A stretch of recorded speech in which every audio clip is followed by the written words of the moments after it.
Et alors que le monde tente péniblement de se relever de la crise, voilà qu'un autre virus inquiète les scientifiques.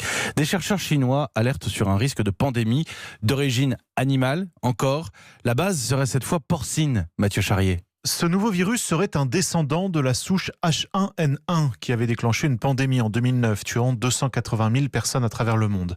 En fait, ces chercheurs chinois ont effectué près de 30 000 prélèvements nasaux sur des porcs entre 2011 et 2018, répartis dans une dizaine de provinces du pays. Et à 179 reprises, ils ont détecté des virus de grippe porcine, dont un, le G4EA. H1N1 qui serait déjà passé à l'homme, puisque ces chercheurs ont aussi prouvé que 10% des personnes qui travaillent en contact avec ces porcs ont déjà été infectées.